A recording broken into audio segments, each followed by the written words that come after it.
Bonjour à tous. Donc en effet, je vais vous faire une petite restitution là, du dernier congrès ISCCT, hein, le 29e, donc, qui s'est tenu en Thaïlande début décembre de l'année dernière. Hein, donc je vais vous parler le projet agronomique, enfin le volet agronomique. Hein, le volet industriel sera présenté par Monsieur Gauche de FIV après ma présentation. Donc comme l'a évoqué tout à l'heure Monsieur Coquelet, hein, je vais vous faire une présentation plus générale de la Thaïlande et notamment de la production agricole et sucrière. Je vais vous présenter en quelques slides aussi le pré-congrès qui s'est tenu pendant 2 jours en avant du congrès. Et enfin, il y a une petite sélection de thèmes abordés pendant ce congrès, donc présentés lors des communications orales. Alors au niveau de la Thaïlande, c'est un pays d'Asie, hein, d'un peu plus de 500 000 km² de superficie, à peu près 70 millions d'habitants. Un PIB de 136 milliards, hein, qui est relativement faible hein, pour un pays développé, mais avec un taux de croissance positif hein, de 3,3%. Le part du secteur agricole est relativement important, hein, de 11%, mais surtout ce qui est important, c'est qu'il y a pratiquement 40% de la population active qui travaille en relation avec ce secteur. En termes de superficie cultivée, on est à plus de 23 millions d'hectares de terres cultivées, en sachant que la Thaïlande est le premier producteur de riz, hein, sa principale source de production agricole, de caoutchouc. Et quant à la canne à sucre, c'est le 2e exportateur mondial après le Brésil, et le 3e producteur mondial, donc après le Brésil et après l'Inde.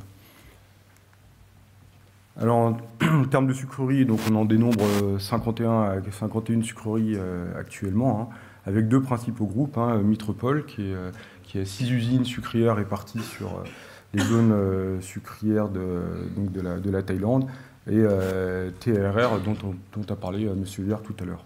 Hein, donc chacune produisant respectivement 21% et 15% de la production nationale. Donc comme je disais hein, tout à l'heure, elle fait partie donc, des 3 grands exportateurs nets de sucre. Hein. Donc après le Brésil qui correspond à 44% donc, de la part mondiale d'exportation, donc la Thaïlande avec 15% et l'Australie en 3e position avec 7%.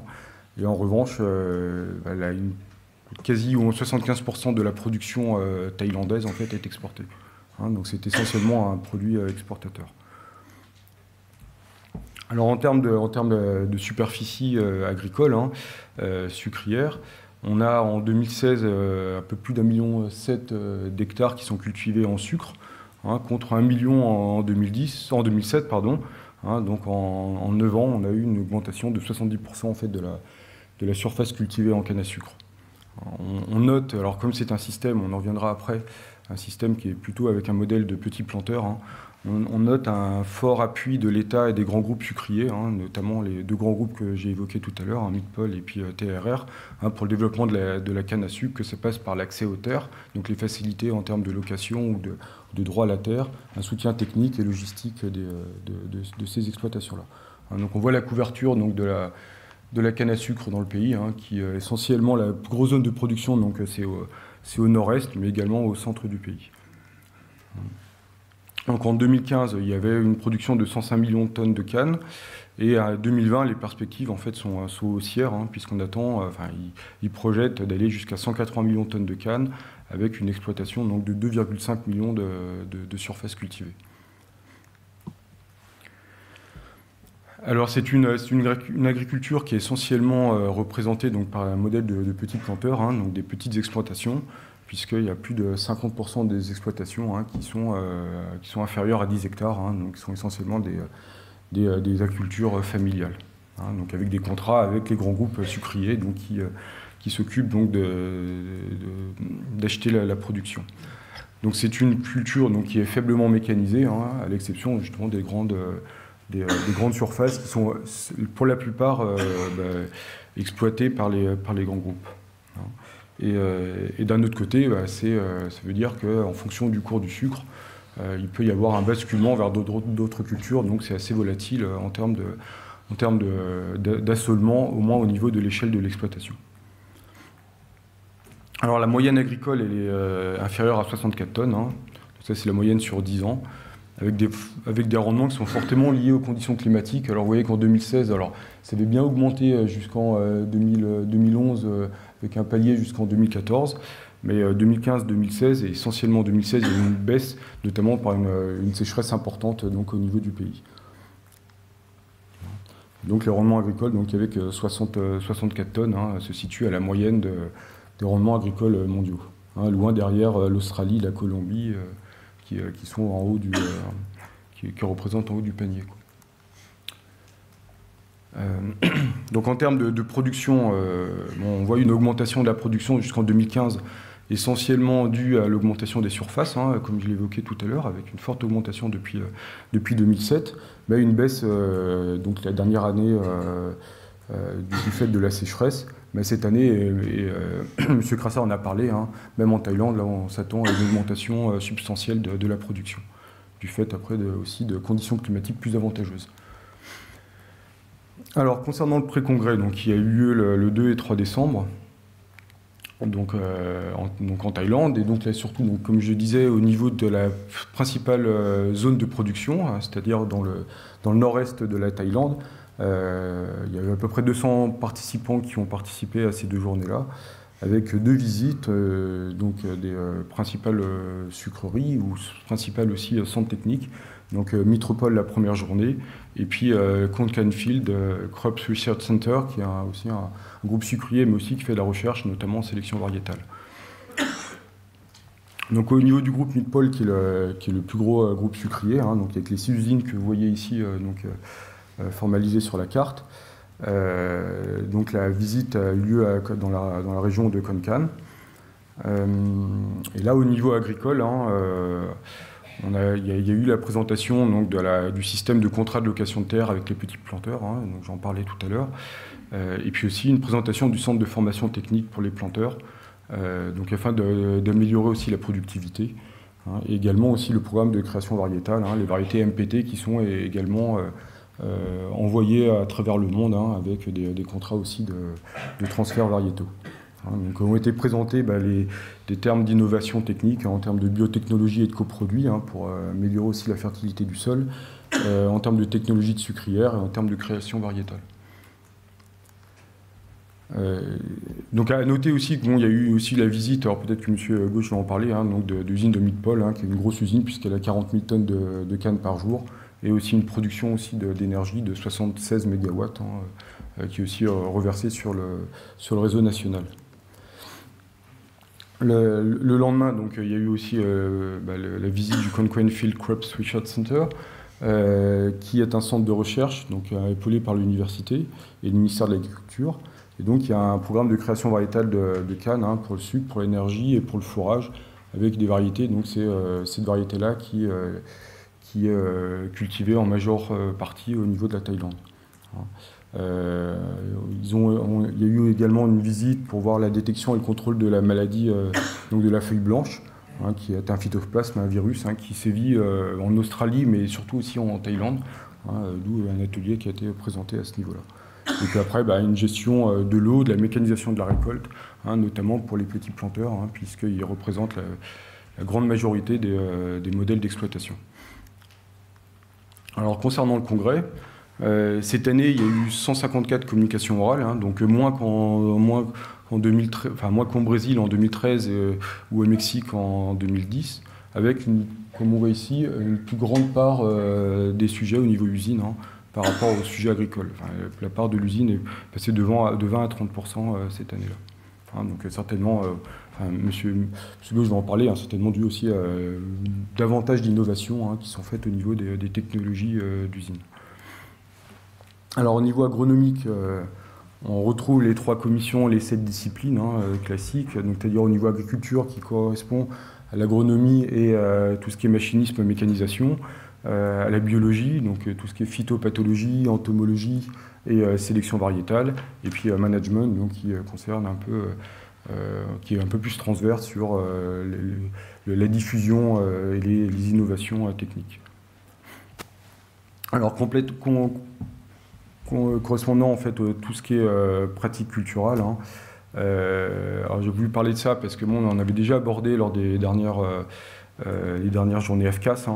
Il y a eu une communication du Zimbabwe qui s'est lancée dans le New Farming System, donc en fait un modèle qui avait été développé en Australie et qui commence à se développer un peu partout, hein, qui consiste justement à bien différencier la zone de la canne de la zone de roulement, et donc pour avoir ce qu'on appelle le trafic contrôlé et respecter les lignes de canne et améliorer la fertilité au centre même de la ligne de canne. Donc la problématique que se posaient donc les représentants donc du Zimbabwe, c'est savoir si cette New Farming System était adapté à leurs conditions. Donc ils l'ont mis en place dans un site pilote, hein, et en fait ils se sont rendus compte qu'avec des meilleurs rendements, donc 19 tonnes, donc alors il y a eu un mélange là. Oui, c'est ça, oui. Donc en système Farming System, on est arrivé à 19 tonnes de sucre potentiel, hein, par hectare. Donc c'est avant de passer à l'usine, hein, pour 7 millions de litres d'eau par hectare, alors que dans l'ancien système, ils avaient un rendement moins élevé et puis une consommation plus importante. Hein. Pourquoi? Parce qu'en fait, ils ont réussi, alors ça c'était plus de l'irrigation à l'arrêt ou de l'irrigation par goutte à goutte, ils ont réussi en fait à optimiser davantage l'efficience de l'eau au niveau de la tige de canne à sucre. Alors pour la Chine, alors je vais vous parler de ça parce que c'est assez aussi anecdotique.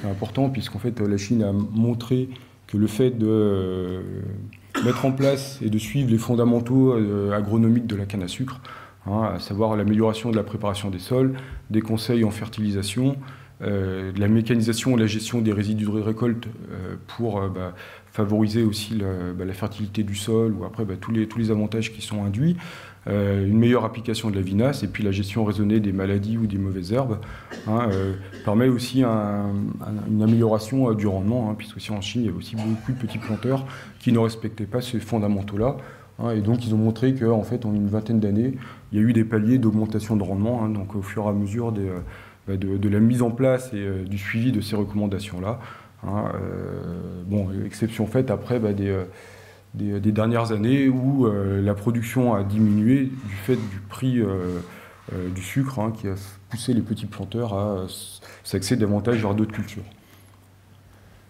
Alors là, il y a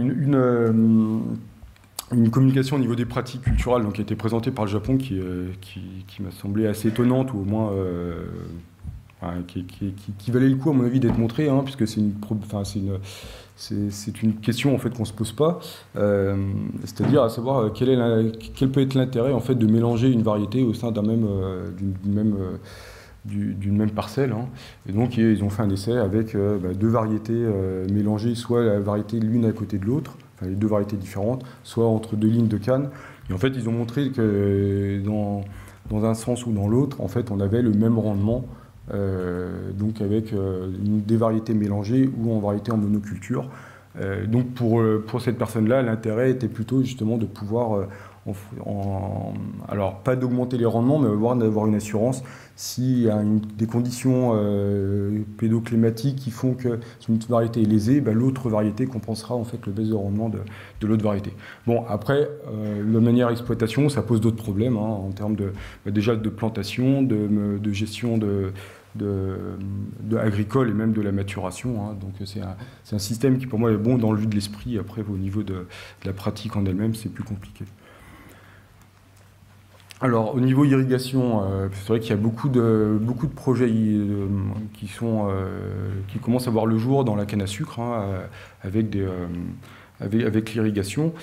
D'ailleurs, dans la salle, je pense qu'il y a beaucoup de fournisseurs d'équipements, hein, des équipementiers d'irrigation ou même des cabinets d'ingénierie en irrigation. La question de savoir comment on peut, dans un greenfield, hein, essayer d'identifier les zones pour lesquelles l'irrigation a un sens d'un point de vue économique. Donc ils ont pris en compte les différents systèmes d'irrigation qui sont appliqués dans le monde, hein, à savoir l'irrigation gravitaire, le pivot, les asperceurs ou le goutte à goutte. Et donc ils ont fait des modèles pour voir à partir de quel niveau de hauteur d'eau, donc quelle est la capacité, enfin la pression de pompage à appliquer, et quel est le système le plus adéquat. Donc là on voit ici par exemple qu'à partir de 70 mètres de hauteur, donc de pression, il vaut mieux passer donc par du goutte à goutte, hein, alors qu'avant c'était plutôt le gravitaire qui était avantageux. Donc pareil, donc en fait ce modèle-là permet d'évaluer le seuil de rentabilité des différents systèmes dans un contexte donné, hein. Donc comme je disais, en termes de dénivellation, en termes de distance par rapport à la source d'eau, en termes aussi après de gains de sucre attendu. Donc on voit ici sur le graphe de gauche, donc le seuil économique, donc ça c'est pour le cas d'un pivot, hein, il y a un revenu là, de 25 cents la livre, donc ce qui n'est plus le cas actuellement. Mais voilà, donc là la limite en fait elle est à partir de 70 mètres de dénivelé, le projet n'est plus rentable pour l'irrigation. Donc après, bon, c'est juste c'est un modèle avec différents paramètres d'entrée qu'on peut varier et qui permet voilà, d'avoir facilement une idée de la rentabilité ou pas d'un projet. Alors là, je vais faire quelques slides aussi sur tout ce qui est biostimulant et pour un peu aussi enchaîner sur les critères qu'a exposé M. Viard hein, en termes de bonnes pratiques et durabilité pour essayer de diminuer le recours aux engrais chimiques ou au moins à améliorer leur efficience. Hein. Donc là, il y a une présentation, donc là c'est la première, je crois qu'il n'y en avait pas eu les précédents congrès, hein, sur l'effet des plantes de couverture, hein, donc casser la monoculture de la canne sur la culture et sur les besoins en engrais. Hein, donc là c'est la dolique, hein, c'est Vigna unguiculata qui a été utilisée, donc ça c'est en Colombie. Et donc ils ont montré que malgré le fait qu'il n'y ait pas d'effet en effet à court terme sur la biologie ou sur la physique du sol parce que la biomasse est trop faible, par contre au niveau de l'apport en engrais, puisqu'elle fixe l'azote du sol, l'azote de l'air, pardon, elle le fixe dans le sol, hein, ça permet là de réduire... d'accord. Bon, j'arrive pas à voir le pointeur. Bon, enfin, on arrive en fait à gagner pratiquement 15 unités d'azote hein, en plantant en précédant hein, cette culture-là. Et ça, c'est valable pour la vierge et les 3 repousses successives. Alors, au niveau de la récolte mécanique, il y a aussi plusieurs communications qui ont porté là-dessus. Alors, la récolte mécanique, maintenant, c'est un thème récurrent hein, depuis plusieurs années, hein, du fait du développement de cette pratique dans les différentes exploitations. Il y a eu une communication donc, par un Australien hein, pour essayer d'évaluer la perte en sucre dans les résidus de paille, puisqu'en effet, hein, le fait de tronçonner la canne en petits tronçons et l'associer à des feuilles, puisque la canne n'est pas propre, hein, ça permet aussi, ça peut engendrer le fait que les feuilles en fait, pompent un peu le sucre hein, qui percole des tronçons. Donc ils ont conçu un outil mobile hein, pour aller in situ donc, sur le champ, pour évaluer toutes les pertes qui pourraient être liées par la récolte mécanique.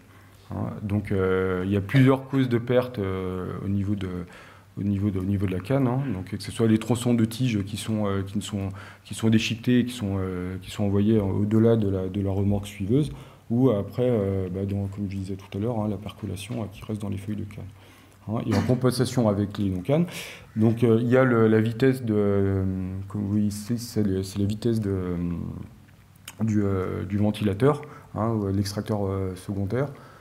Plus la vitesse est importante, et moins il y aura de non-cannes donc dans le chargement, hein, et donc des capacités aussi à embêter l'usine ou à stocker aussi du sucre, du jus de canne.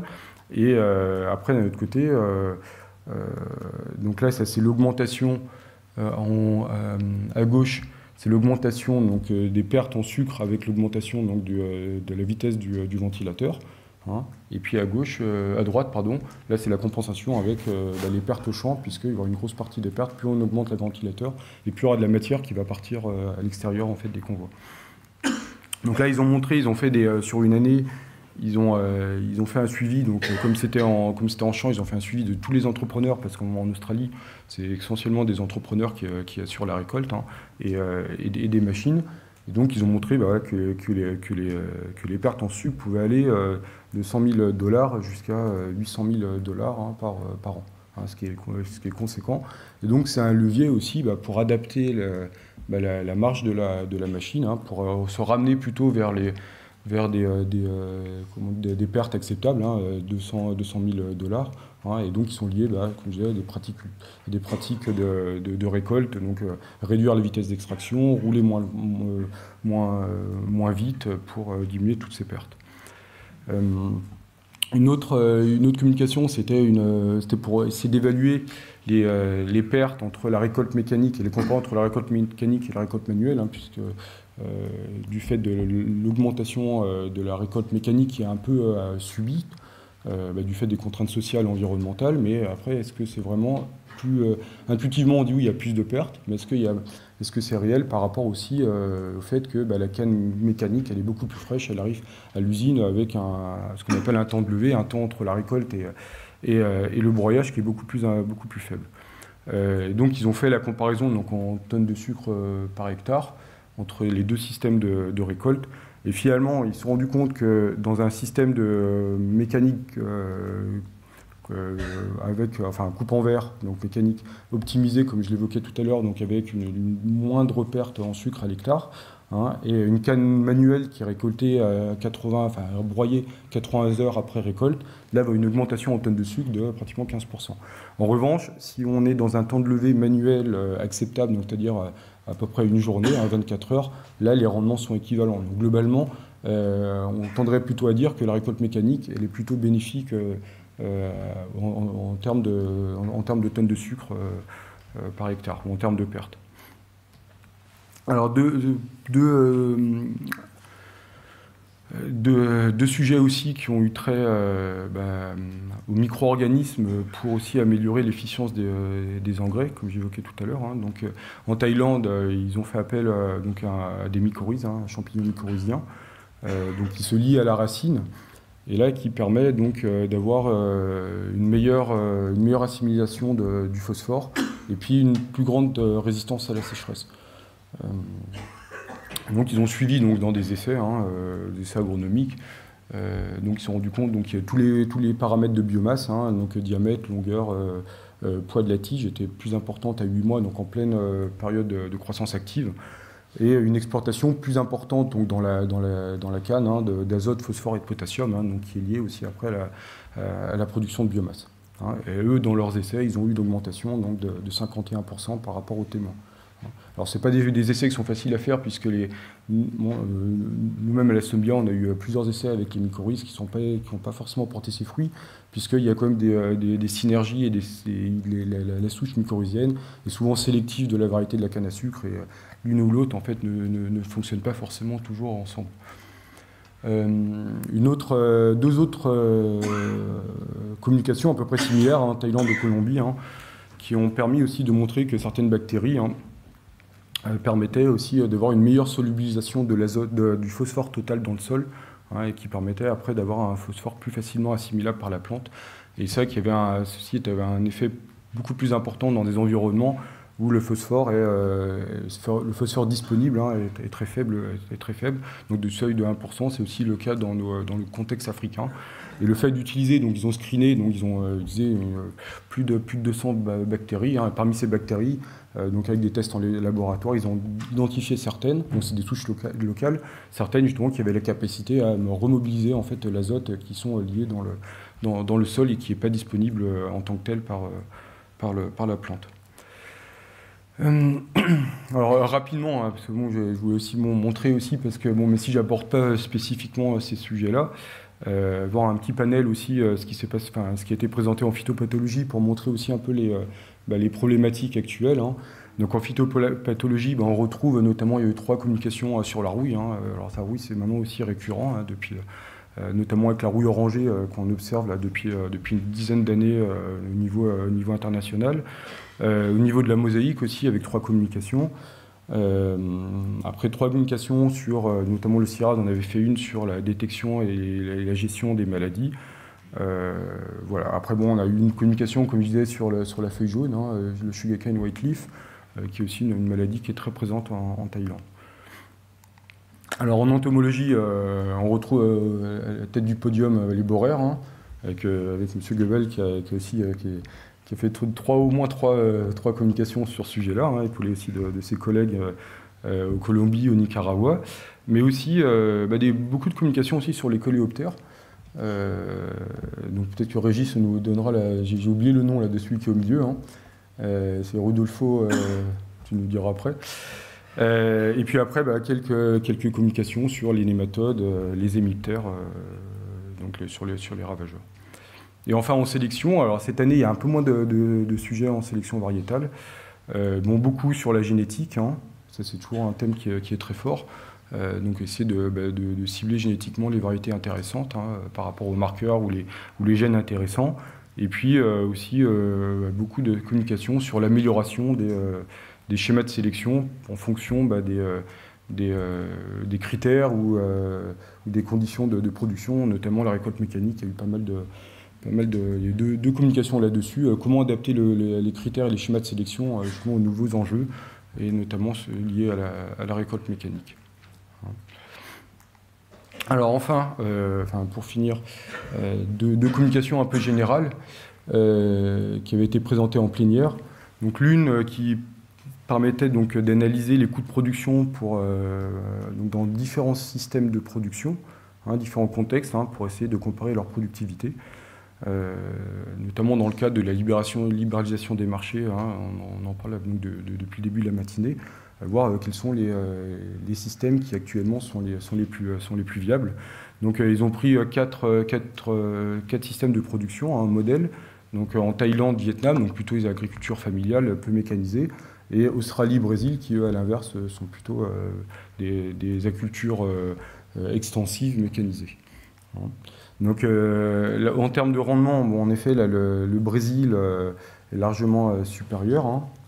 Donc il y avait deux systèmes de Brésil, donc là c'est ce qui est en rouge, hein, donc c'est sur 2 années, et puis 2 exploitations. Celle de gauche est plutôt une exploitation familiale, celle de droite hautement mécanisée, et on voit ensuite il y a la Thaïlande, le Vietnam et l'Afrique du Sud. C'est pas l'Australie, c'était l'Afrique du Sud, je me suis trompé en haut.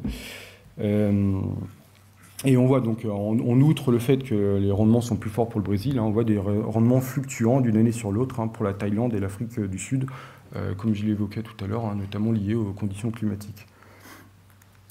En termes de coûts, hein, on se rend compte que les coûts directs, ils sont à peu près équivalents d'un système à l'autre, hein, coûts directs, donc que ce soit donc, le coût des boutures de canne, de la fertilisation, ou après de tout ce qui est, on va dire, phytosanitaire, hein, herbicides, insecticides.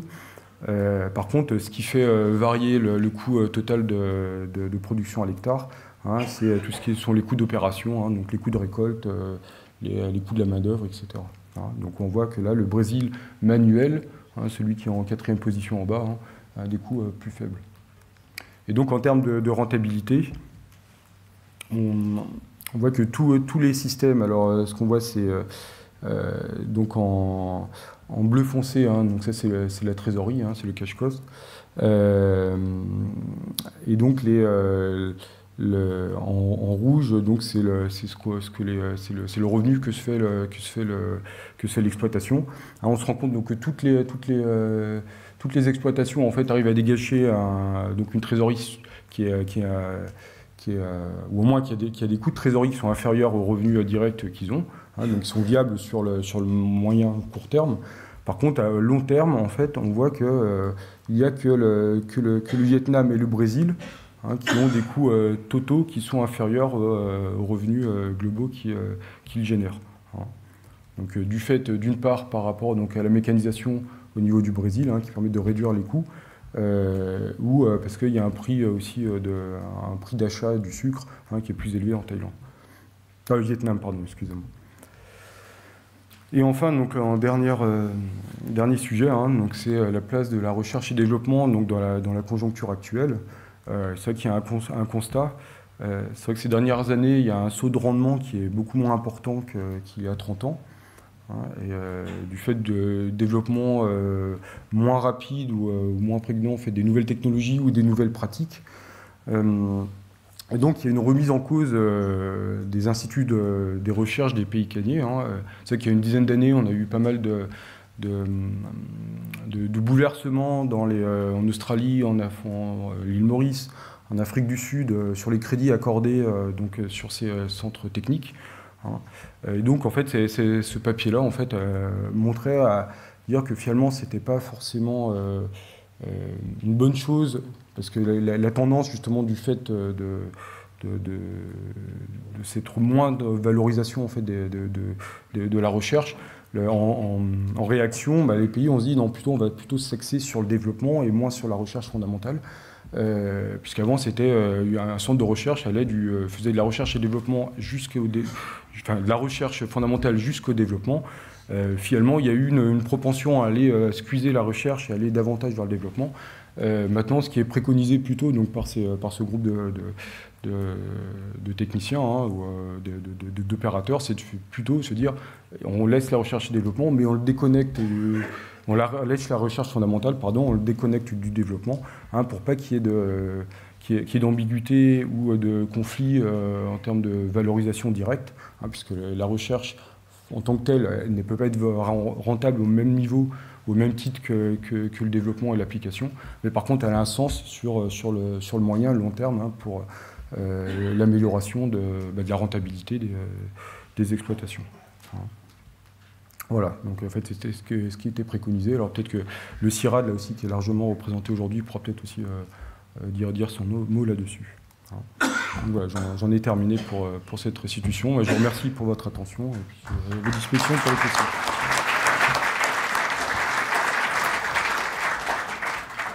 Voilà, donc je vais prendre le relais. Merci Thibaut pour cette présentation synthétique qui brosse bien l'ensemble du panorama un peu des présentations. Alors avant de passer aux questions, une toute petite précision sur l'insecte.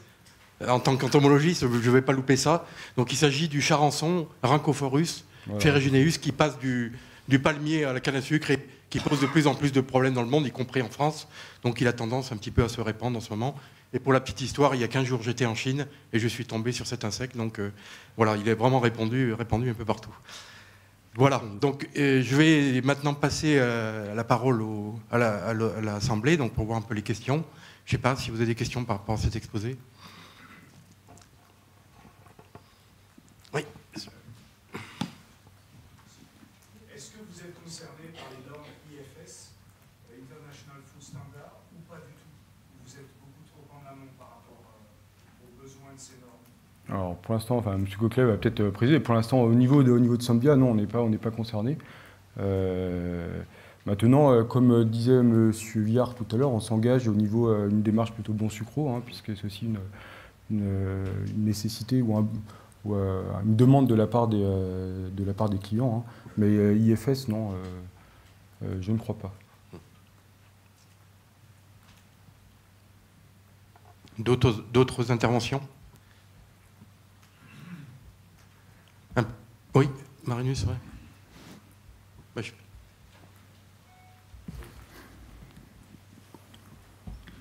Oui, j'ai été heureux d'apprendre qu'actuellement en Thaïlande, le rendement sucre à l'hectare a augmenté par rapport à il y a 10 ans.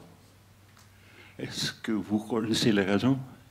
Alors, je pense qu'il y a une grosse partie qui est due par l'accompagnement de la filière sucre, comme je disais, les grands groupes sucriers qui eux-mêmes en fait ont leurs équipes de vulgarisation des bonnes pratiques et aussi la sélection variétale avec le développement des nouvelles variétés qui sont beaucoup plus bénéfiques ou adaptées en fait aux conditions locales. Je pense que c'est une grosse partie qui explique cette augmentation de rendement à l'hectare.